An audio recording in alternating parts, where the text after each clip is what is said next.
Welcome to Keeping It Real with Nana.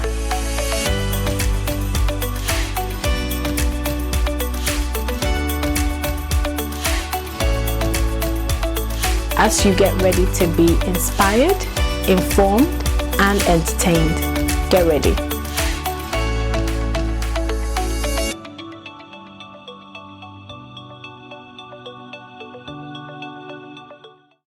Hello people, welcome back to Keeping It Real with Nana. On this episode, we have the Asantes sharing their experience of having to postpone their wedding during the COVID-19 pandemic. So we have here our lovely Mrs Asante. Thank you for joining us. And Mr. Asante. Yes. So tell us, once it was announced, how did you guys deal with the announcement?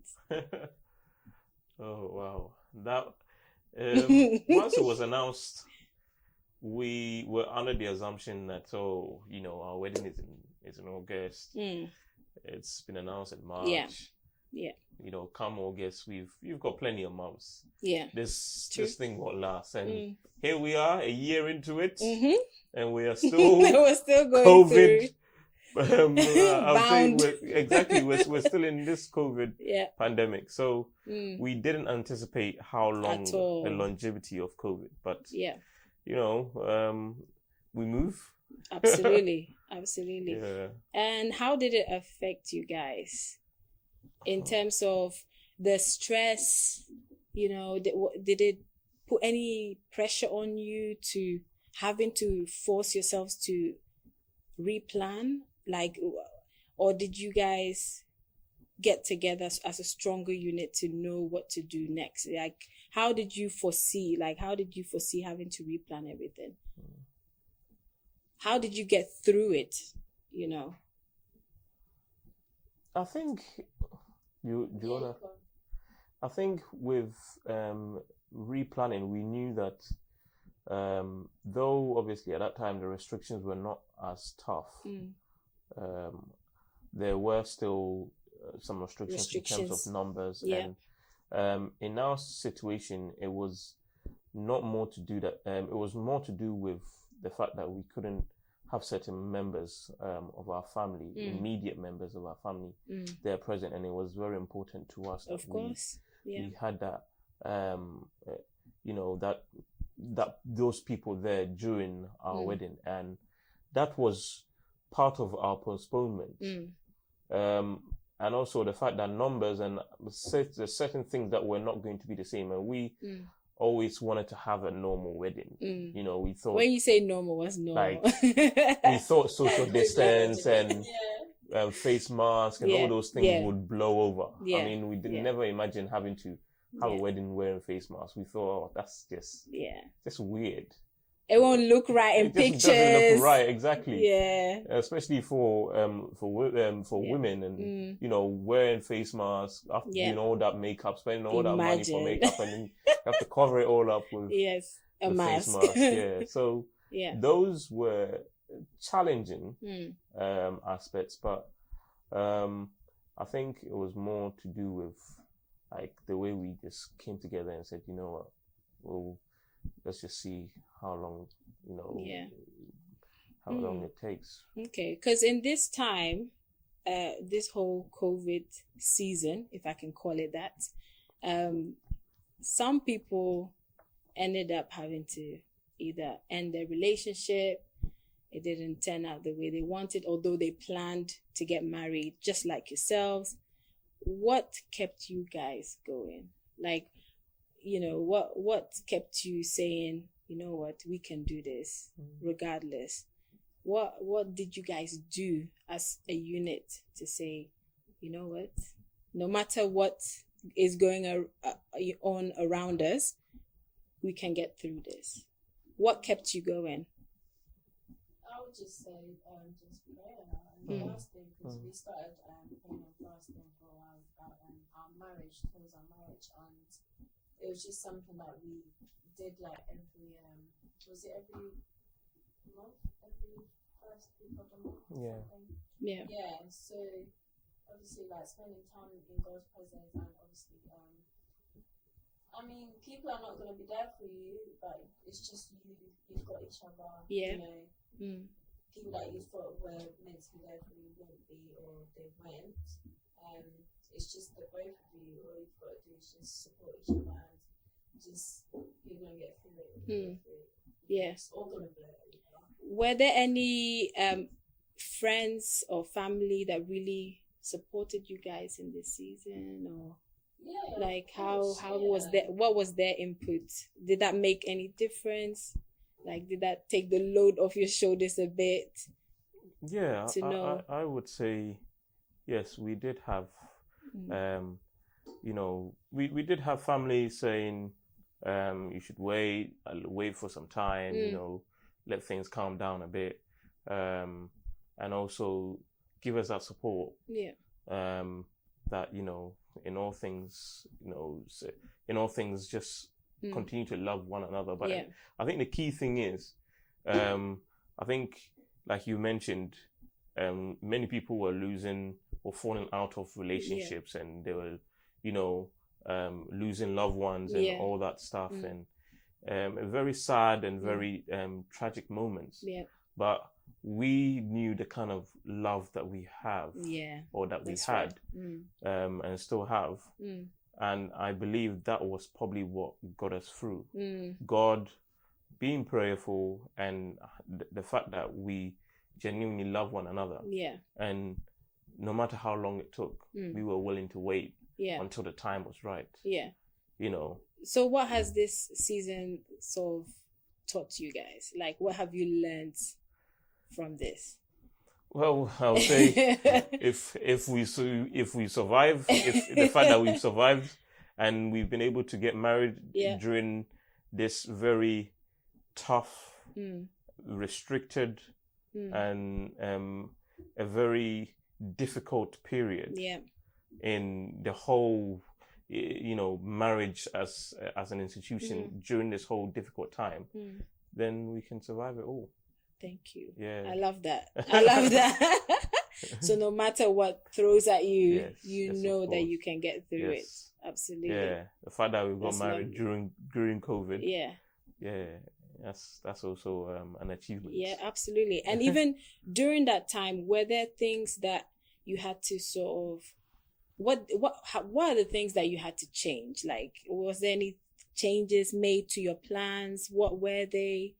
And how did you go about it? Or all of them. Yeah. Okay. Yeah. So give us examples. Say. In terms of wedding venues, like receptions, your decor, and also obviously your bridal team. Yeah, your numbers. Yeah. That's that, and most importantly, your numbers. To how many people that you can have present. Yeah. Which made such a massive difference. Massive. When you say difference in a bad way, like, do you feel it's taken something away from feeling married as such, if I can say so? No. Having all that sort of almost, can I call it, stripped away or not? Yeah. Present. Did it make you feel less of, I don't know, a married couple? No. No.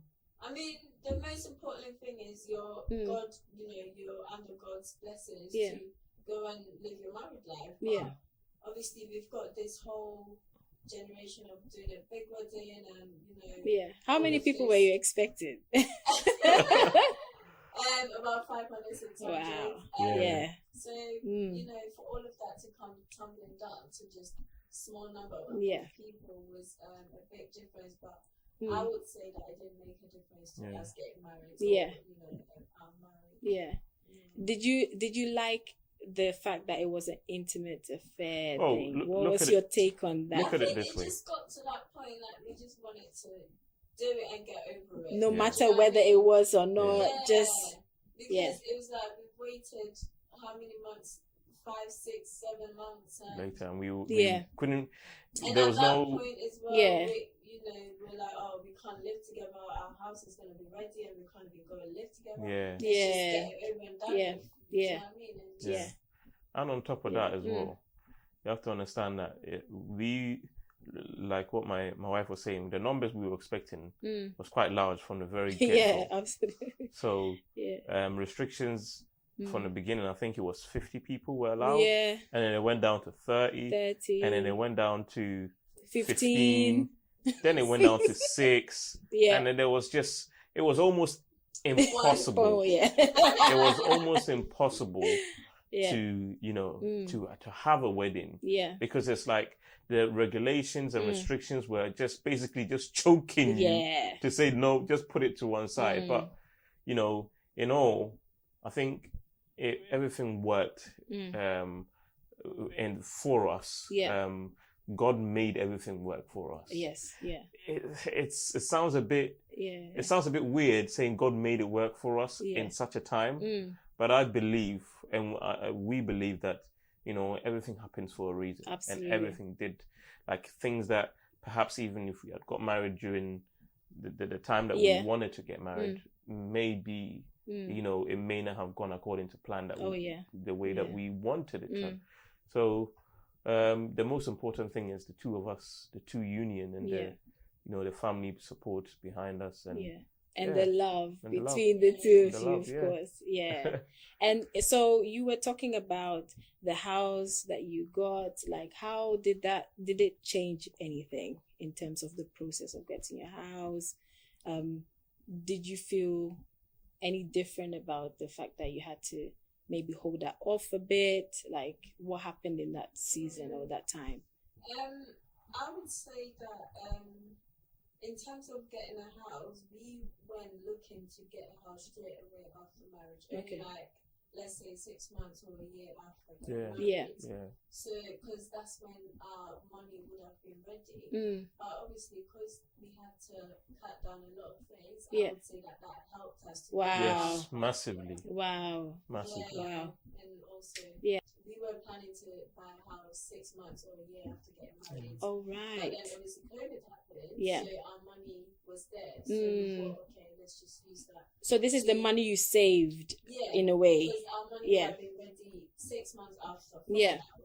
So the money that was saved for the wedding was what we used. Yeah. Half of it was some of it. Like, massive chunk. Well, it made a massive difference, right? Yeah. Yes. It definitely did kind of change the focus onto, because like I mentioned earlier, marriage is a massive project. Wedding is a massive project. Yeah. Mm-hmm. Having a wedding, there's a lot that goes into having a wedding. So, the catering for it, the decor, the music, everything takes a lot of money. And the fact that we didn't have that, or we obviously we were in a process of going for those kind of things, but COVID kind of changed the whole narrative. So like, okay, since we can't do this, and it's like, even if we wanted to, the restrictions won't allow it. Yeah. Why don't we try and use it for the better future, or to sort of benefit the both of us? Yeah. So for instance, like what my wife was saying, if we're talking about 6 months, now as soon as we got married, God willing, we were able to move in within a few weeks. So that really did help us. Wow. Yeah. So in that perspective, would you say, in comparison to those who go for large numbers and all of that, what would you advise? It's not a bad thing to have a wedding of your dreams. I mean, of course, yes. Of course, is it? As long as obviously you've got everything planned out. If you want to buy a house, then go for it. If you want to have that wedding, go for it. But obviously, don't be silly to be spending so much money where you know it's not needed, where you can save it towards getting something else. Absolutely. Yeah. Because there's a lot of people out there that are struggling with this thing, right? Where they feel, like, I just need to, I don't know, even some even get a loan. It's become like a competition. Thank you. And COVID has really, in a way, it's given people more opportunity, or it's giving people more of a chance to say, you know what, it doesn't need to be this big. Off. Yeah. It can just be intimate. Yes. And and still beautiful. And still beautiful. Yeah. It can just be a few people, and everyone else can support from the outside. Yeah. And even more meaningful. And exactly. So, in a way, it's not like you said. It's very difficult to say conclusively that this is how it should be from now on. Yeah, sure. But I believe if you've got the money and you've set all your budget and everything is it's to have a massive wedding, go for it. But we would advise, based on what the experience we've had, though COVID has done a lot of negative things, for us it's also done change it for a positive thing by turning our narrative into, something bigger. So for, say, those out there that are looking to get married and things, what would you advise? If you can do it now, save money. That's it.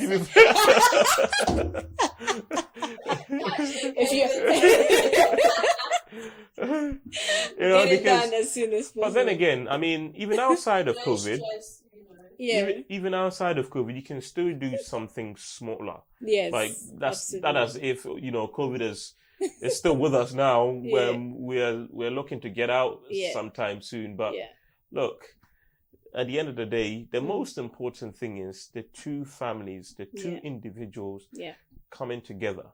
That is the most important thing. Yes, you can have externals, the lavish weddings and everything. You can have all of that, and you can have all your friends and everything come.